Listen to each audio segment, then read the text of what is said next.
Yo, what's up guys? It's Noah here. And in today's video, we're going to be talking through some player props I like on Prizepicks for today's NBA slate on Wednesday, January the 8th. I think we have 8 games today, so another decent sized slate. Got 3 early player props that I do like for tonight, guys. Taking a first look at the board on Tuesday night. At the time I'm recording this video, we do have props up for 4 of the 8 games, so half the games. Still was able to find some plays I liked. Again, we got 3 plays. We're going to break these down, share why I like them. Now, as always, guys, before we do talk through these plays, if you guys do enjoy these Prizepicks videos, if they help you out, make sure to hit that like button down below, hit that subscribe button as well. And if you guys are new to the channel and if you are new to Prizepicks, be sure to sign up for Prizepicks. Use that promo code NOAH when you sign up for Prizepicks with my promo code and place your first lineup. You'll get $50 in promo funds instantly added to your account, so make sure to check out Prizepicks if you have not yet. And also, we do have a partnership with Sleeper, so I do want to shout out Sleeper. If you guys are not signed up for Sleeper, you can sign up for Sleeper, use promo code NOAH, and take advantage, get access to their new user offer. Play $5, get $55. Really simple, self-explanatory. You sign up for Sleeper, you use code NOAH, you make a deposit, you can put in just $10, put the minimum in there, play a $5 lineup. Even if you lose that $5 lineup, Sleeper is going to give you $55 worth of free lineups that you can then play to potentially make money off of. So if you guys are not on Sleeper yet, make sure to check them out. And again, sign up and use that promo code NOAH when you do check out Sleeper. But we got some early player props, guys, that I like for this Wednesday slate. Now, I do want to recap our plays from our last video before we talk through today's plays. So we gave out 2 picks on Tuesday, and we hit both the plays. Hopefully you guys did tell. It was a sweat-free cash. We took Russell Westbrook over 23.5 PRA. Got some really good CLV on that prop after Jokic got ruled out. I think Westbrook's PRA line, it jumped all the way up to like 29.5 after Jokic got ruled out. Obviously didn't expect Jokic to miss the game, but we'll take it. Westbrook had a really good game. I think he had like 20-something points, 8 rebounds, 6 or 7 assists. And then we took Kristaps Porzingis over 23.5 points plus rebounds. And Porzingis kind of also got a little bit of a boost after it was announced Jokic was out, because the matchup got a lot better for Porzingis. He got off to a great start, had a huge first half. He hit relatively easily. I think I want to say he hit like early in the third quarter. So 2 plays, guys, that hit relatively easily on Tuesday. Hopefully we can hit 2 more today or 3 more today and keep the streak going. So we got 3 plays for Wednesday, guys. Let's go ahead and break them down. So the first prop that I'm liking for Wednesday is going to be a PRA prop. And the PRA prop that I like here is on Miles Turner. And we're going to take Miles Turner for more than 24.5 PRA. So Miles Turner, if you look at his schedule lately, he has run into some kind of tougher matchups. He's still gone over this PRA line in 3 of his last 5 games. But he's had to face Boston, Milwaukee, Miami. Like, these are not easy matchups for centers. The game before he played Boston, he had to face Boston again. The time before that, before he played Boston twice, he had to face OKC. Like, he has had a pretty tough schedule lately, but now this is a really good matchup for Miles Turner going up against the Bulls. The Bulls have been one of the best matchups this season just overall due to the how fast they play, how poor their defense has been. This season, the Bulls are playing at the 3rd fastest pace in the league, and they rank 24th in defensive rating. So this Bulls team plays fast. They are bad defensively. They also give up the most points in the paint. Now, Miles Turner is a big man that can stretch the floor. He can shoot threes, but he can also score around the rim. He can score in the paint, and that's where Chicago has really struggled this season. And if you do look, for what it's worth, these teams have already played once this season, and Miles Turner had a really good game, 15 points, 7 rebounds, 4 assists. He had 26 PRA in that game.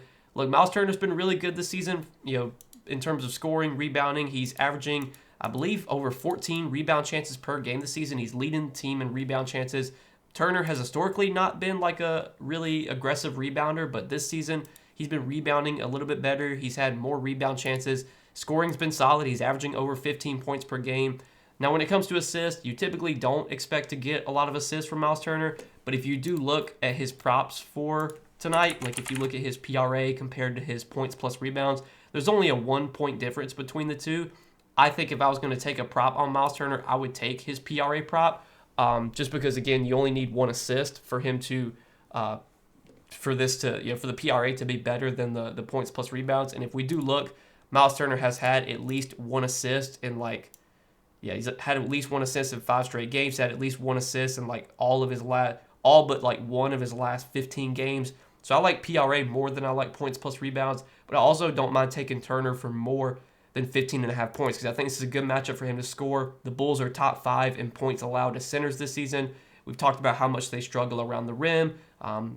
Defensively, they're just not a good defense either. So both these props I do like on Miles Turner, but I'm going to take more than 24.5 PRA just because the pace of this game, with how fast this game should be played at, two teams that like to push the pace. There should also be plenty of rebound opportunities for Turner. Maybe he grabs gets an assist or two as well.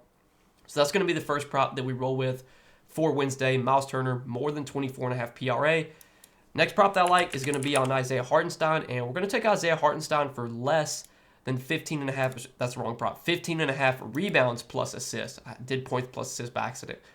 Less than 15.5 rebounds plus assists. So Hartenstein was crushing on the glass earlier this season when he first came in with OKC. As of late, he's seen some down games lately. He's also had some tough matchups lately against Memphis, Minnesota, the Clippers, the Knicks, the Celtics. These are some of the worst matchups possible for centers. Well, man, it's not going to get much easier for Hartenstein today because now he's going to have to face the Cavs, who have historically been a really good defense, a team that's really good against centers, just because you have Jared Allen, Evan Mobley. Those are two guys that can protect the paint, that can box out, that can keep centers off the glass. So I think this is a pretty tough matchup for Hartenstein. So I do like him for less than 15.5 rebounds plus assist here. Now, Hartenstein this year with OKC, he has been pretty good on the glass. I want to say he's averaging 18 or 19 rebound chances per game. I'm going to pull that up just real quick to confirm. But I want to say Hartenstein has been pretty good on the glass this year. This is still, though, just a tough matchup for him to really dominate on the glass. He is averaging 21 rebound chances per game this season. He's averaging 12.2 rebounds per game, but centers have historically had a tough time rebounding on Cleveland. Now, so far this season, Cleveland's been about middle of the pack in terms of rebounds allowed to centers. But if we look at last season, in terms of rebounds allowed to the center position, Cleveland, I think, was bottom 10 in that category. But they're actually middle of the pack in rebounds allowed too. But they're not a team that typically gives up big rebounding games to centers because, again, Jared Allen, Evan Mobley, these are two guys that can box out really well, that can keep guys off the glass. Also, from an assist perspective, Hartenstein is a big man that can facilitate a little bit. You look at his assist numbers lately, he's typically a guy that can get you 2 or 3 assists per game. He had 2 against Boston. Did have a game against New York where he got 7. Got 6 against the Clippers, 4, 6, 4, but then 1, 3, 2.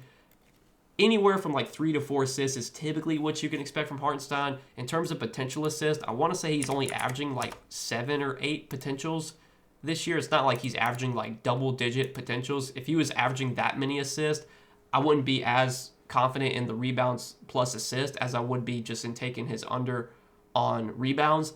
But looking at his potentials this year, Hartenstein, he's only averaged 5 potential assists this year. So he's actually run really good to average 4 assists per game on only 5 potentials. So maybe Hartenstein's assist numbers regress a little bit. If anything, he shouldn't be averaging as many assists as he does because he's not really getting many potential assists. He's just converting a lot of his assists, which typically you can't expect to continue. So overall, I just think this is a tough matchup for Hartenstein. It's he's facing a really good Cleveland defense, a team that protects the paint well, that can keep guys off the glass.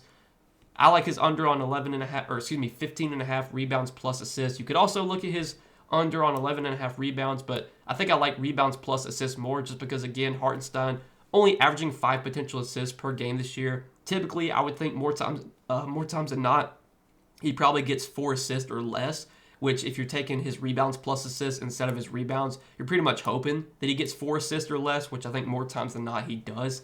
So I like that as our second prop for Wednesday. We're going to take Isaiah Hartenstein for less than 15.5 rebounds plus assists.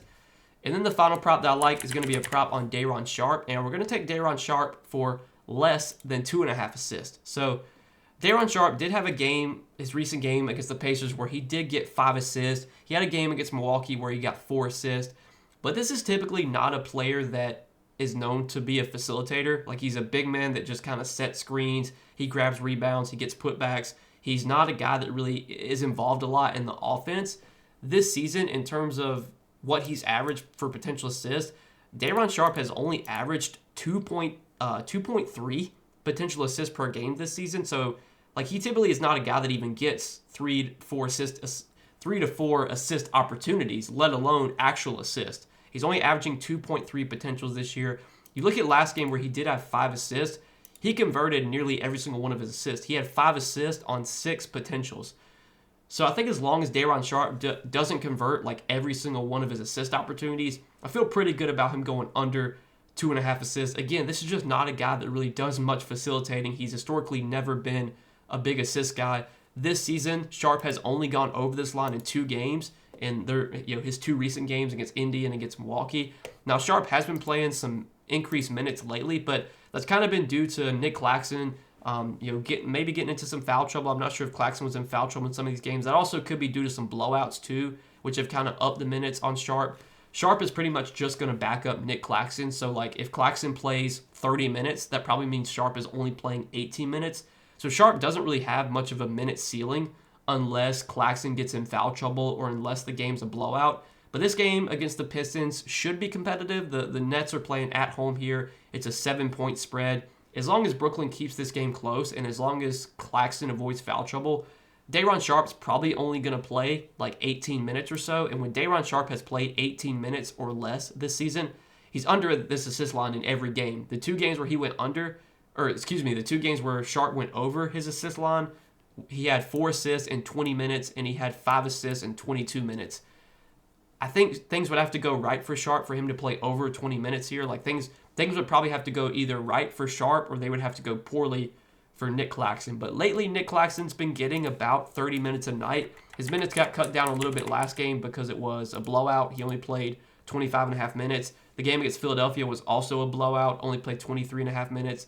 The game against Milwaukee, he did play 33 minutes, so they did actually play Sharpe and